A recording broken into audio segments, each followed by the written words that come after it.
हरिओम। ज्ञान गंगा सुनने वाले सभी पुण्यात्माओं को मेरा स्वागत है। आज हम बात करेंगे शरणागति। शरणागति का मतलब है हम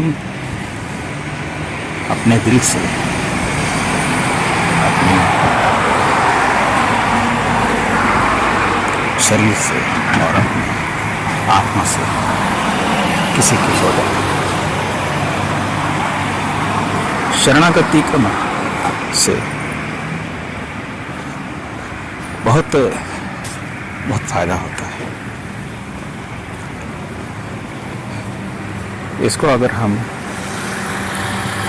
सरल शब्दों में कहें तो मैं एक छोटा सा उदाहरण देना पसंद करूँ। एक बच्चा है, जब वो चलने की कोशिश करता है तो बार बार गिरता है और फिर आसपास देखने लगता है, क्या उसका बाप दिखाई देता है। तो कहता है कोई बात नहीं बेटा, फिर से कोशिश कर। फिर वो बाप को देखते हुए फिर से चलता है, फिर थोड़ा डगमगाने लगता है। लेकिन वही बच्चा जब बाप का हाथ पकड़ लेता है तो दो चीजें एक साथ होने लगती हैं। एक है उसके गिरने का डर खत्म हो जाता है और दूसरे उसकी चलने की गति बढ़ जाती है। तो शरणागति ऐसी चीज है, जब हम भगवान के शरण हो जाते हैं तो वह हमारे पाप पुण्य को नहीं देखते, वो हमारे हृदय की प्रार्थना देखते हैं और तुरंत हमें सहायता करने पहुंच जाते हैं। इस शरणागति के 3 प्रत्यक्ष उदाहरण हमारे शास्त्रों में, इतिहास में, पुराण में। पहली शरणागति है द्रौपदी। महाभारत में जब द्रौपदी का चीरहरण हो रहा था तो वहां में उनके 5 पति मौजूद थे। सामने बहुत ही ज्ञानी और शूरवीर लोग थे, लेकिन कोई उसे बचाने को नहीं आया। तब उन्होंने भगवान श्री कृष्ण की शरणागति की तो तुरंत भगवान ने उनको साड़ी देकर उनका मान को, उनकी इज्जत को बचाया। यह एक उदाहरण है शरणागति। दूसरा उदाहरण है गजेंद्र। एक हाथी था जो मगरमच्छ के साथ लड़ाई कर रहा था। उसकी सारी शक्ति खत्म हो गई लड़ते लड़ते, क्योंकि मगरमच्छ पानी में ज़्यादा ताकतवर होता है और वो हाथी को छुड़ा नहीं पा रहा था, मगरमच्छ से नहीं छुड़ा पा रहा था। तो जब सारी ताकत खत्म हो गई तो फिर उसने दिल से भगवान की शरणागति की। तो भगवान ने तुरंत प्रत्यक्ष होकर सुदर्शन चक्र से उस मगरमच्छ का वध किया और गजेंद्र को मुक्ति दिलाई। ये दूसरा उदाहरण है। तीसरा उदाहरण है विभीषण का, रामायण में। जब राम जी लंका पहुंचे रावण का वध करने, तो विभीषण को पता चल गया था कि अब यह लंका बचने वाली नहीं है। चूंकि विभीषण धर्म के रास्ते थे, तो इसलिए उन्होंने तुरंत जाकर राम जी की शरणागति की और उसका फल यह हुआ कि एक तो वो युद्ध से बच गए, उनकी जान बच गई, और दूसरा उनको रावण की जगह लंका का राज्य मिला। तो ये तीनों प्रत्यक्ष उदाहरण है शरणागति। शरणागति में बहुत ताकत होती है। जो आवाज़ दिल से निकलती है वो भगवान तक जरूर पहुंचती है। वो हमें लगे या ना लगे उसका फल जरूर मिलता है। लेकिन वो सिर्फ बातों से या वाक्य से, जुबान से नहीं होनी चाहिए, बल्कि दिल से होनी चाहिए। जब आपके सामने कोई रास्ता ना हो तो आप भगवान की शरण लेते हैं, तो भगवान आपको ज़रूर मदद करते हैं किसी न किसी तरह से। ये कोई ज़रूरी नहीं है कि आप जैसा सोचें वैसा ही उसका हल निकले।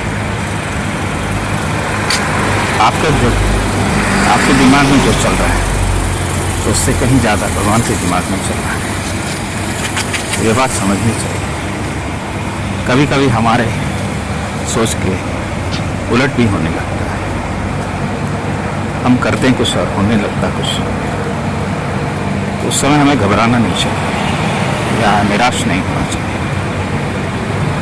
हमें अपनी भक्ति पर, भगवान की कृपा पर हमेशा विश्वास रखना चाहिए। वो जो भी करता है सही करता है,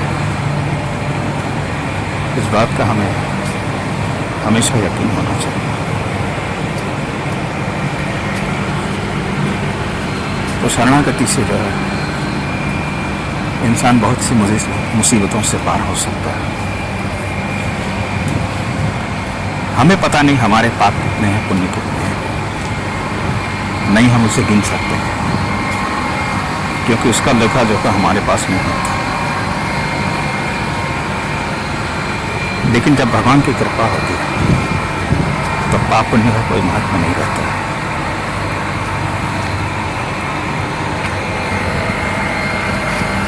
भगवान ने ऐसे बहुत से लोगों पर कृपा की जिनका जीवन अत्यंत पापपूर्ण रहा है। उसके बावजूद भी वो भगवान के करीब पहुंच गए और उनकी भक्ति से उन्होंने अपना जीवन को धन्य किया है। तो जब आप शरणागति करते हैं तो उसमें पाप पुण्य का अकाउंट नहीं आता।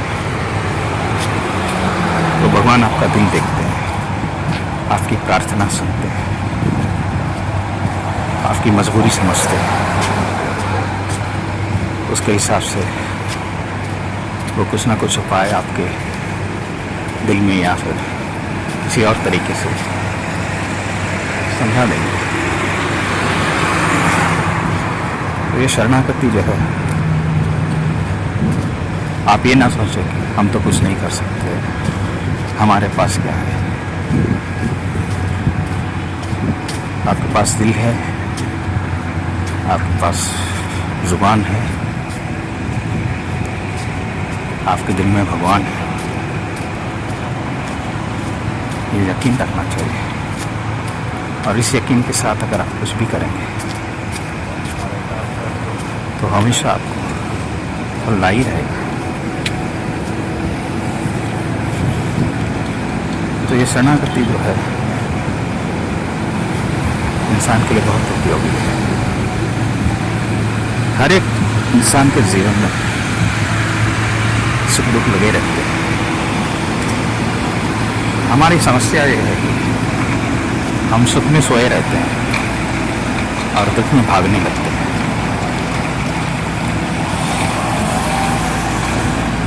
तो ना सुख में सोएं और ना दुख में भागें। सुख भी भगवान का दिया हुआ है और दुख भी भगवान का दिया हुआ है। तो सुख दुख में जो समान रहता है उसके ऊपर भगवान की कृपा कुछ ज़्यादा ही होती है। उसी को हम लोग ज्ञानी कहते हैं। ज्ञानी के जीवन में भी सुख दुख होते हैं, लेकिन वो उनके सहारे निकल जाते हैं। वो सुख दुख से ऊपर उठ जाते हैं। इसी वजह से उनको सुख दुख का असर नहीं होता। ये फर्क है आम इंसान में और ज्ञानी में। तो ये शरणागति एक छोटी सी बात मेरे दिल में आई थी, तो मैं सोचा चलो आपसे जरा